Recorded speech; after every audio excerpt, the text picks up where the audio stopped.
ಕರ್ನಾಟಕದ ರೈಲ್ವೆ ಇಲಾಖೆಯಲ್ಲಿ ಹುಬ್ಬಳ್ಳಿ ಮತ್ತು ಬೆಂಗಳೂರಿನಲ್ಲಿ ರೈಲ್ವೆ ಪರೀಕ್ಷೆಗಳು ನಡೀತಾ ಇದೆ.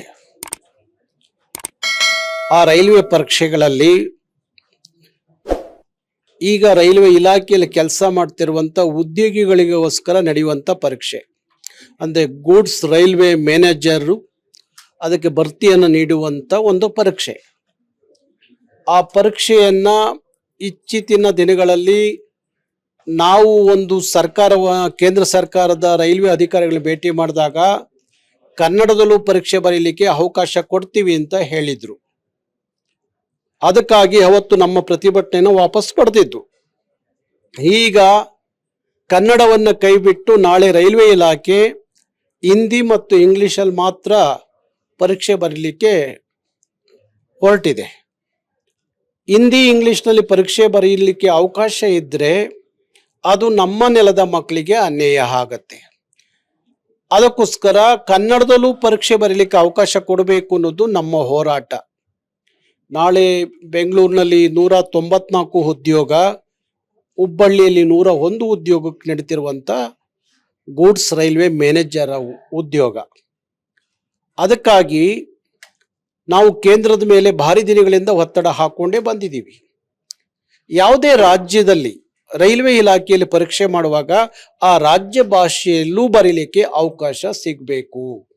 ಕರ್ನಾಟಕದಲ್ಲಿ ಕನ್ನಡ, ತಮಿಳುನಾಡಲ್ಲಿ ತಮಿಳು, ಆಂಧ್ರದಲ್ಲಿ ತೆಲುಗು, ಈ ಥರ ಆ ರಾಜ್ಯ ಭಾಷೆಗಳಿಗೆ ಮಹತ್ವ ಕೊಟ್ಟು ಆ ರಾಜ್ಯ ಭಾಷೆಯಲ್ಲೂ ರೈಲ್ವೆಯ ಪರೀಕ್ಷೆಗಳನ್ನು ಬರೀಲಿಕ್ಕೆ ಅವಕಾಶ ಕೊಡಬೇಕು ಅನ್ನೋದು ಕರ್ನಾಟಕ ರಕ್ಷಣಾ ವೇದಿಕೆಯ ಉದ್ದೇಶ. ಆದರೆ ಬರೀ ಹಿಂದಿ ಭಾಷಿಕರಿಗೆ ಅನುಕೂಲ ಆಗಲಿ ಎನ್ನುವ ಹಿಂದಿ ರಾಜ್ಯಗಳಿಂದ ಬಂದ ಅಧಿಕಾರಿಗಳ ಹುನ್ನಾರ ಎಷ್ಟರ ಮಟ್ಟಿಗೆ ನಡೆಯುತ್ತೆ ಪ್ರತಿ ಸಂದರ್ಭದಲ್ಲೂ ಅಂದ್ರೆ ಕೇವಲ ತರಾತುರಿಯಲ್ಲಿ ಪರೀಕ್ಷೆಗಳನ್ನು ಮಾಡೋದು, ಅಲ್ಲಿಂದ ಉತ್ತರ ಭಾರತೀಯರು ಬಂದು ಇಲ್ಲಿ ಪರೀಕ್ಷೆ ಬರೆಯೋದು, ಅವ್ರಿಗೆ ಹಿಂದಿ ಭಾಷೆ ಅನುಕೂಲ ಇರೋದ್ರಿಂದ, ಹಿಂದಿ ಅವ್ರ ಭಾಷೆ ಆಗಿರೋದ್ರಿಂದ ಅವರಿಗೆ ಪ್ರಶ್ನೆಗಳ ಅರ್ಥ ಆಗುತ್ತೆ, ಉತ್ತರವನ್ನು ಬರೀತಾರೆ. ನಮ್ಮ ಇಲ್ಲಿಯ ಮಕ್ಕಳಿಗೆ ಕನಿಷ್ಠ ಇಂಗ್ಲಿಷಲ್ಲೂ ಕಷ್ಟ ಆಗುತ್ತೆ, ಹಿಂದಿ ಅಂತೂ ಗೊತ್ತೇ ಇಲ್ಲ. ಹಾಗಿರುವಾಗ ಈ ಘೋರ ಅನ್ಯಾಯವನ್ನು ಸರಿಪಡಿಸ್ಕೊಳ್ಳಿ ಅಂತ ನಾವು ಕೇಂದ್ರ ಸರ್ಕಾರಕ್ಕೆ, ರೈಲ್ವೆ ಇಲಾಖೆಗೆ ಅನೇಕ ಸಂದರ್ಭದಲ್ಲಿ ಹೇಳಿದ್ದೀವಿ. ಆದರೂ ಇವತ್ತರೆಗೂ ಕೇಂದ್ರ ಸರ್ಕಾರ ಆ ಕ್ಷಣದಲ್ಲಿ ಇಲ್ಲ, ಇನ್ಮೇಲೆ ಎಲ್ಲ ರಾಜ್ಯ ಭಾಷೆಗಳಲ್ಲಿ, ಮೊನ್ನೆ ನಾವು ಪ್ರತಿಭಟನೆ ಮಾಡಿದಂಥ ಸಂದರ್ಭದಲ್ಲಿ ಸುಮಾರು 13 ಭಾಷೆಗಳಲ್ಲಿ ರೈಲ್ವೆ ಪರೀಕ್ಷೆ ಬರೆಯುವಂಥ ಅವಕಾಶ ಇದೆ ಅಂತ ಹೇಳಿ ಘೋಷಣೆ ಮಾಡ್ತು. ಅಲ್ಲಿ ಎಲ್ಲೋಯ್ತು ಕನ್ನಡ? ಎಲ್ಲೋಯ್ತು? ಅವತ್ತು ಕನ್ನಡ ಇತ್ತು, ಈಗ ಕನ್ನಡ ಇಲ್ಲ.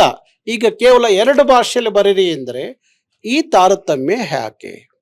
ಭಾಷೆಯ ಆಧಾರದ ಮೇಲೆ ಭಾರತ, ಭಾಷಾ ರಾಜ್ಯಗಳ ಆಧಾರವೇ ಭಾರತದ ಒಕ್ಕೂಟ ಅಂದಮೇಲೆ ಹಿಂದಿಯನ್ನು ಯಾವ ಕಾರಣಕ್ಕೆ ಬಲವಂತವಾಗಿ ನಮ್ಮ ಮೇಲೆ ಹೇರಿಕೆ ಮಾಡ್ತೀರಿ? ರಾಷ್ಟ್ರ ಭಾಷೆ ಅಂತ ಕೆಲವು ದಿನದಿಂದ ಹೇಳ್ಕೊಂಡು ಬಂದ್ರಿ, ಆದರೆ ಹಿಂದಿ ರಾಷ್ಟ್ರ ಭಾಷೆ ಅಲ್ಲ ಅನ್ನೋದು ಅರಿವಾದ ಮೇಲೆ ಈಗ ಮತ್ತೆ ಅದೇ ದಬ್ಬಾಳಿಕೆ ಹೇರಿಕೆ ಮಾಡೋದಾದರೆ ಇದನ್ನು ಸಹಿಸೋದು ಹೇಗೆ? ಅದಕ್ಕೋಸ್ಕರ ಹುಬ್ಬಳ್ಳಿ ಮತ್ತು ಬೆಂಗಳೂರಿನಲ್ಲಿ ಕರ್ನಾಟಕ ರಕ್ಷಣಾ ವೇದಿಕೆ ಯಾವುದೇ ಪರೀಕ್ಷೆ ನಡೆಯಲಿಕ್ಕೆ ಬಿಡಬಾರ್ದು ಅನ್ನೋ ತೀರ್ಮಾನವನ್ನು ನಾವು ಮಾಡಿದ್ದೀವಿ. ಭಾರಿ ದೊಡ್ಡ ಚಳುವಳಿಗೆ ಕರವೇ ಕಾರ್ಯಕರ್ತರು 2 ಭಾಗದಲ್ಲಿ ಭಾರಿ ಯಾವ ತೀವ್ರತೆ ಆದರೂ ಪಡ್ಕೋಬಹುದು ಆ ಚಳುವಳಿ.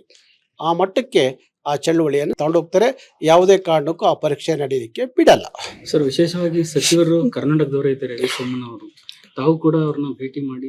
ಸೋಮಣ್ಣವರು ಸ್ಟೇಟ್ ಸಚಿವರಿದ್ದಾರೆ, ಪ್ರಹ್ಲಾದ್ ಜೋಶಿ ಅವರಿದ್ದಾರೆ, ಕುಮಾರಸ್ವಾಮಿ ಅವರು ಇದ್ದಾರೆ. ಅವರೆಲ್ಲ ಇವತ್ತು ಅದು ಯಾಕೋ ಮಾತಾಡ್ತಾ ಇಲ್ಲ, ಅಸಹಾಯಕತೆಯನ್ನು ವ್ಯಕ್ತಪಡಿಸ್ತಾರೆ. ಈ ಹಿಂದಿ ಭಾಷೆ ಅಧಿಕಾರಿಗಳು ಮುಂದೆ ನಮ್ದೇನು ನಡೆಯಲ್ಲ ಅನ್ನೋ ಥರ ಅಸಹಾಯಕತೆ ವ್ಯಕ್ತಪಡಿಸೋದಾದರೆ ಯಾಕಿರ್ಬೇಕು ಅಧಿಕಾರದಲ್ಲಿ? ರಾಜೀನಾಮೆ ಹೋಗದ್ಬಿಟ್ಟು ವಾಪಸ್ ಕರ್ನಾಟಕಕ್ಕೆ ಬರುವಂಥದ್ದು ಆಗಬೇಕು. ನಾನು ಕುಮಾರಸ್ವಾಮಿ ಅವರಿಗೆ, ಪ್ರಹ್ಲಾದ್ ಜೋಶಿ ಅವರಿಗೆ, ಸೋಮಣ್ಣವ್ರಿಗೆ ಹೇಳ್ತೀವಿ, ನೀವು ಕನಿಷ್ಠ ನಿಮ್ಮ ಕೈಲಿ ಇದನ್ನು ಸರಿಪಡಿಸೋಕ್ಕಾಗಲ್ಲ ಅಂದರೆ 1 ನಿಮಿಷ ಇರಬೇಡಿ ಅಧಿಕಾರದಲ್ಲಿ, ರಾಜೀನಾಮೆ ಕೊಟ್ಟು ಹೊರಗಡೆ ಬನ್ನಿ.